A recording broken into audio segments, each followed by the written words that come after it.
80 bagnoles, c'est le nombre moyen qu'a en annonce un intermédiaire qui est une agence physique, bien souvent qui fait partie d'une franchise. Alors en vrai, je vais te dire qu'avec 80 caisses en annonce, il va en sortir à peu près 20 par mois. C'est un score qui est tout à fait honorable, mais attention, en fait, et ils vont te contacter directement pour te proposer leur service, disant qu'ils ont déjà un client intéressé par ton véhicule. Mais je pense que tu as compris que ce n'est pas forcément vrai. Sache que quand tu vas aller faire le rendez-vous, si il te propose un prix net vendeur dans ta poche qui est très proche du prix que toi tu voulais afficher, sans négociation, souvent c'est qu'il y a un petit loup, parce que bien souvent on essaye de survendre sa voiture.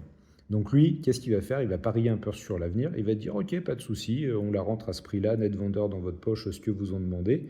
Et petit à petit, il va te faire baisser ton prix de vente. Si en revanche, tu es un client car tu n'as pas envie de t'occuper de tout ça et tu préfères qu'un pro s'en occupe et toi avoir rien à faire, dans ce cas-là, ça peut être valable effectivement de mettre un prix de vente un petit peu haut pour essayer de tirer au max de la vente de ta caisse. Il va essayer de ne pas baisser sa commission. Il essaye de faire une moyenne par bagnole pour pouvoir lui se projeter dans son business.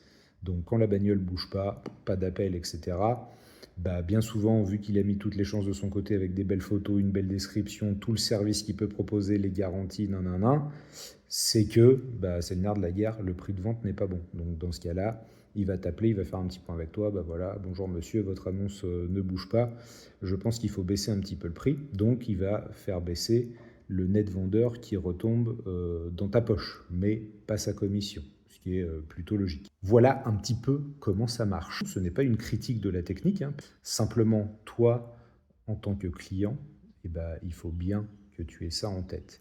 Si tu veux vendre rapidement, écoute quand même le prix du marché qui va te sortir, un prix qui est à côté de la plaque, la bagnole, elle ne va pas bouger, ça je te le garantis. Et il y en a d'autres qui ont une autre manière de travailler, ça fera l'objet d'une autre vidéo. En attendant, je t'invite fortement à liker cette vidéo, à me suivre, de partager, bien évidemment avec tes copains, et puis surtout, bah, dis-moi ce que tu en penses en commentaire.